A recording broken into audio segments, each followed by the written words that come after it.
Back with another video. Today I'm going to talk about the nature of life being that of a test, in a sense, right? Some people view life as a game. Some people view life as a box of chocolates. Some people view life as a race.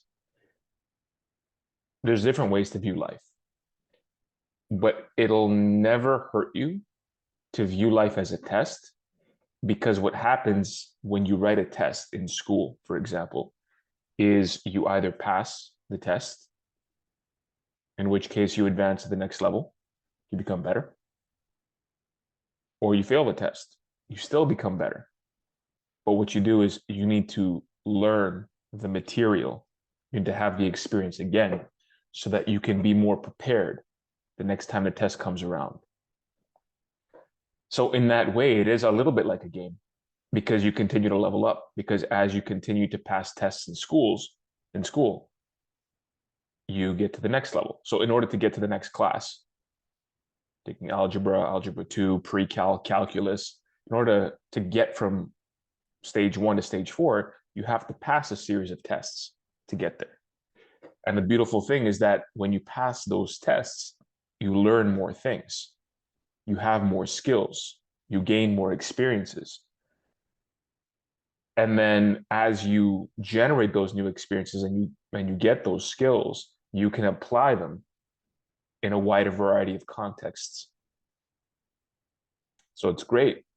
And the great thing about failing a test is that it may not necessarily feel good, but it's a moment in time where you can learn, if you choose, the lesson that that test was meant to impart upon you.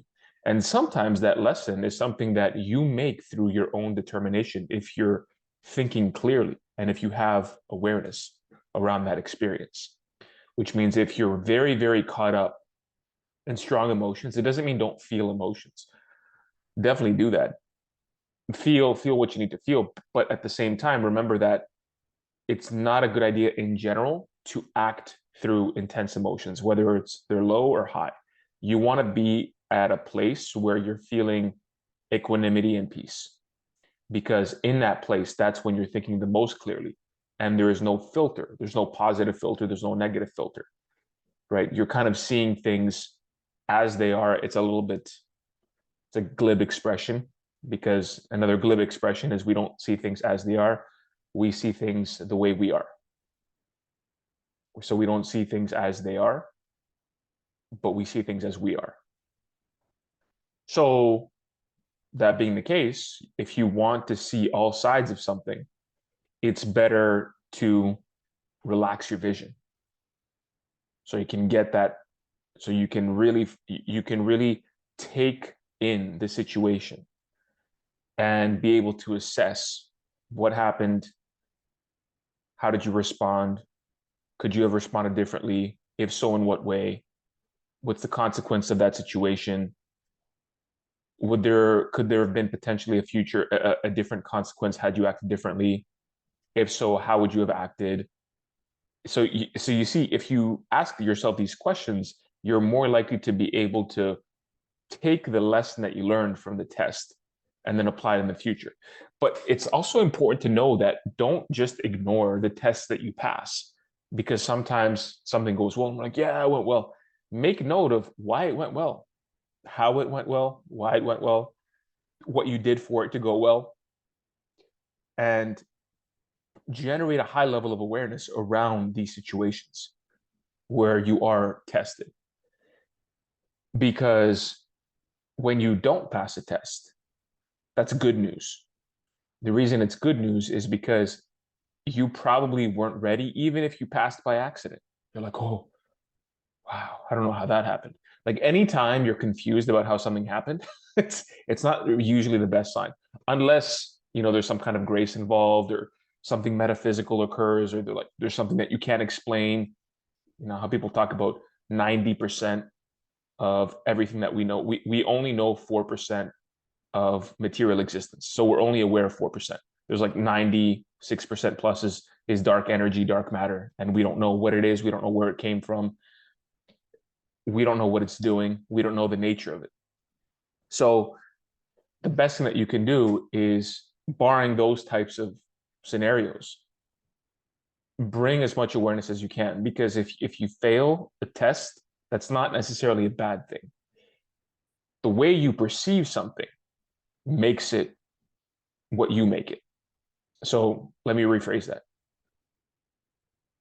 The way you perceive something is your experience of that, and is your experience by extension of life, and how you're not regarding yourself, but regarding life and the future. So if you choose to see life as a test, and if you choose, now this is in one context, right? Don't think, oh, everything is a test.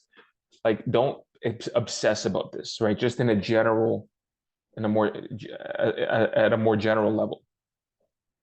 It can help you to think about life as a test in many circumstances, potentially most, who knows, or as a game, right? Whatever. Because games are kind of like the same thing a little bit, right? And so you see life that way, and you realize that no matter what happens in the game or in the test, it's a good result because it's a learning experience, and you can use it in order for you to either pass the test or beat the level, if you will. Then the more you're going to be able to generate that awareness into your life and make your life better because of it. Because now what you're doing is you're taking the experiences and you're making modifications to your brain and to the way that you're thinking.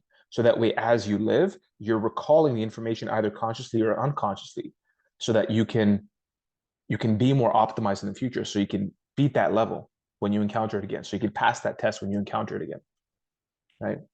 So this was a bit of a short video here, but that's kind of like the general principle, is that viewing life in that way, but not in a way where it's like you're being tested, and if you fail, you're going to hell or whatever. It's not really like that. But when you view it that way, and you also generate that high level of awareness, and you bring that neutrality to the picture, as far as not seeing things as kind of good or bad, just like as they are, to the extent possible, then you can do your best to actually extract lessons and learn from it, and improve your life moving forward. So this was a bit of a more general lesson, but I hope it was helpful, and I'll leave it there. So as always, if you have any questions, if you have any comments, please feel free to leave them down below. Like the video if you liked it, subscribe to the channel, and until next time, I'll see you tomorrow.